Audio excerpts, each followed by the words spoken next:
Okay, people, this presentation is going to quickly go through characterization and just some introductory information about characters, how they function in stories, and what you can do to now build your own characters using a really neat acronym that we've been doing at Battle High School called SPARTANS, which I'll go through here in a minute.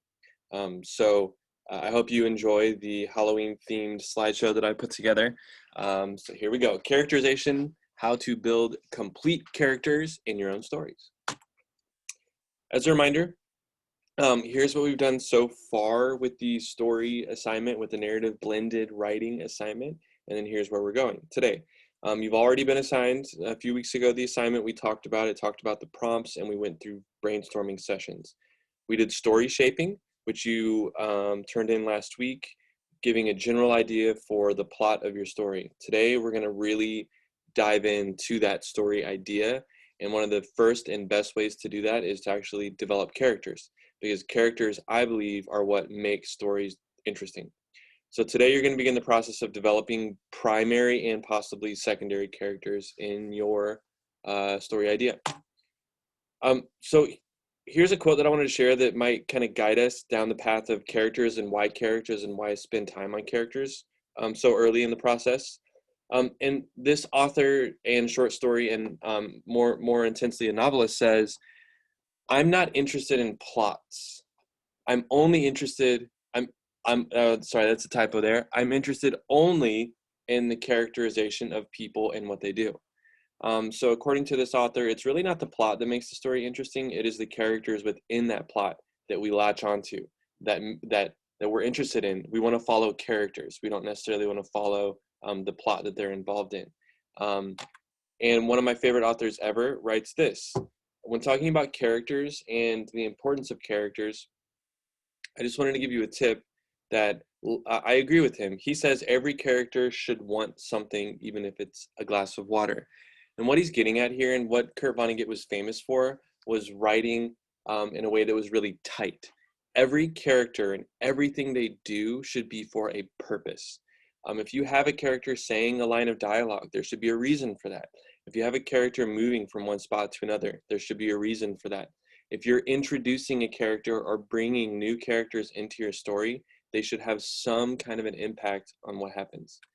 So be really purposeful and intentional with choosing, with selecting, and with developing your characters.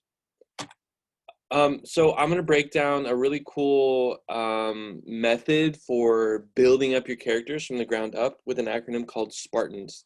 And that is just going to be 1, 2, 3, 4, 5, 6, 7, 8 different steps you can take to having really fully developed characters. So Spartans, being that we're battle Spartans, here's what the different parts mean. S in Spartans, the first one is speech. What do characters choose to say, and how do they say it? What is the quality of their speech? Are they a person who speaks a lot? Are they extroverted, introverted?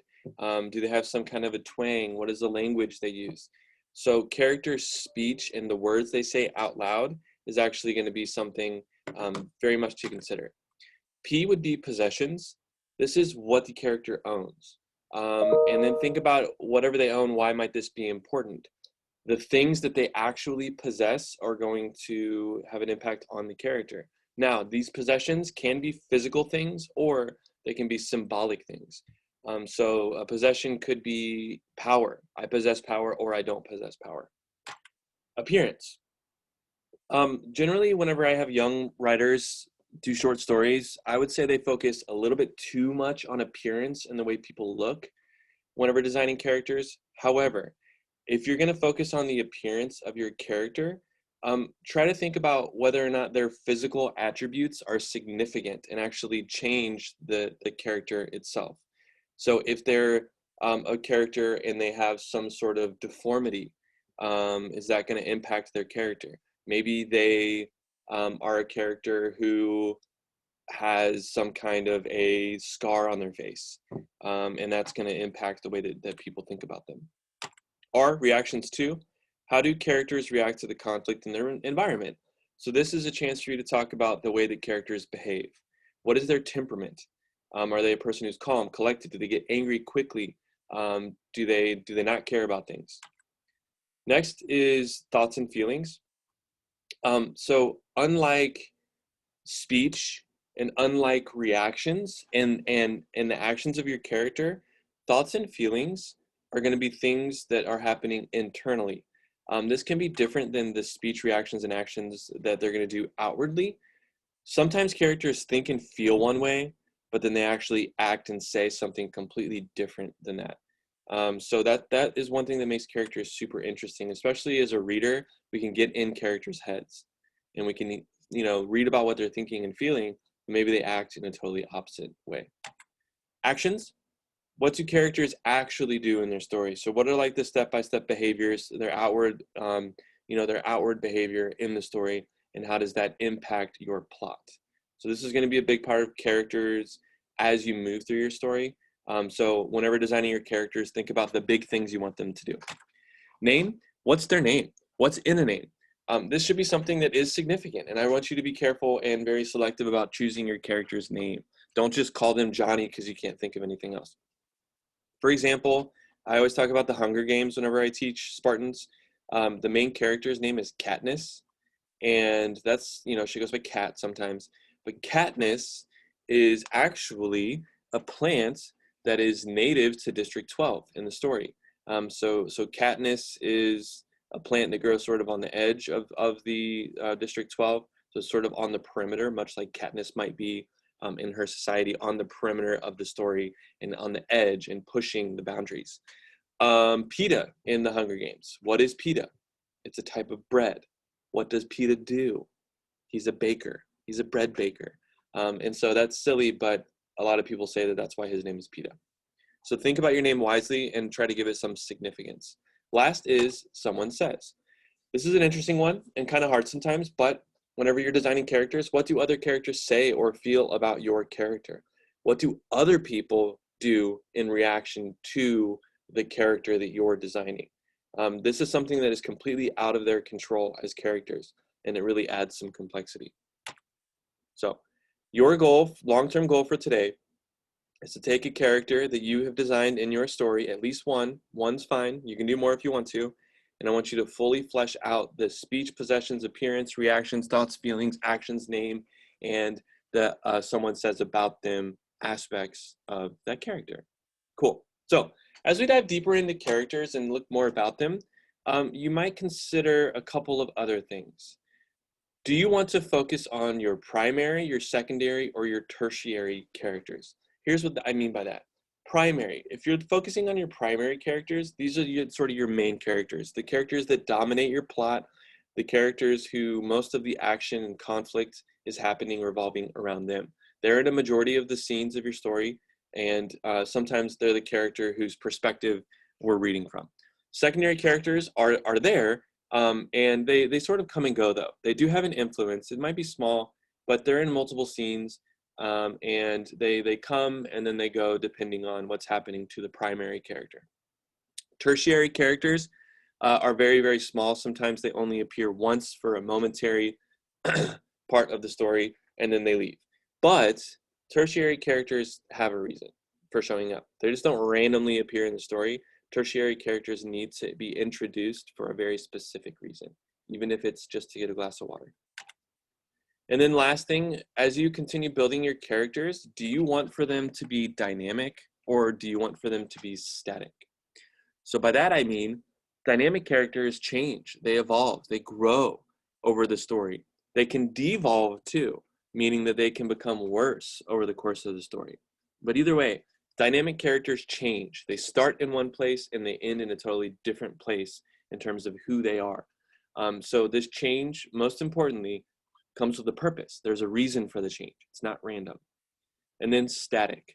Static characters are like static in a dryer. They cling to their ways, to their old ways. They do not change over the course of the story. And that's okay, though, in some stories. If a static character doesn't change, they don't change for a purpose. They started in one place and they ended in that same place. Maybe that's because they were stubborn, but maybe it's because they started being a good person or a bad person, and then they finished in that same place. So don't think that static characters are boring. Don't think that dynamic characters are interesting either. So think wisely about what you want your characters to be. Dynamic, changing, or static, not changing. All right, so at this point, if you're watching this video, you don't have to continue. I'm just gonna kind of go through a fun example of a Disney character and see if you can guess it. I'm gonna do this in class. If you'd like to follow along, you can. Otherwise, if you're watching this video remotely, you can now leave, and your goal is to go back into your narrative blended writing planning document and fill out at least one Spartans for one character. If you want to stick around, here's what we're gonna do. See if you can guess the Disney character I'm talking about here. I'm going to go through each step. So this Disney character first has grumbly and discordant speech. It's sharp, witty, but oftentimes super highly critical. So the things they say are going to be very, very critical of the world around them. All right, possessions. I did more of a symbolic example. This character does not possess as much as his brother. In fact, this character does not really have any power at all. He doesn't possess power. This character is very skinny, to the point where they have ribs showing sometimes in certain scenes. Also, there's a facial wound. At this point, you might know who I'm talking about. That might have been too obvious. We'll see. This character in a Disney movie generally reacts with anger, or they're going to react to conflict by trying to manipulate others to act in an evil way on their behalf. So they're going to try to trick other people. This is kind of a trickster. They're going to trick other people into behaving in ways that they want. This character thinks and feels that they should be the one true king. They think their brother is an uppity goody two-shoes who actually, because they're not willing to make some sacrifices, they think their brother is weak. They think that they should be the one in power. One of the most important actions of this character is that, oops, I'd be the last one. They think that you have to act harshly to get your way. In fact, this character will kill their brother to get their way. I'm going to skip the name because that gives it away, of course. And then the thing that other people say about this character in a Disney film is that he's a danger to our kingdom. The prince must stop him. All right. So hopefully you guessed it. Scar. Scar from The Lion King, my favorite Disney movie. Second favorite is a tie or close to being my favorite is Coco. Just for some information, I love Coco. All right, so again, your goal. Choose one or more characters from your story and shape and fill out the, from your story shape, and then fill out the Spartans acronym for each character. Again, one minimum. You can do more if you want to. This is going to be found in your narrative blended planning document, which we've been working from. So as an example, here's what that planning document looks like. It should be in your Google Drive. We did the 4 brainstorm sessions. We plotted with story shaping. And then here you have your Spartans details. So if you want to, you can just type these things down here for your own character. Just go through each. Cool? So I hope you enjoy. If you have any questions, let me know. And good luck on what is arguably one of the most interesting and most fun parts of creating a story. Thanks.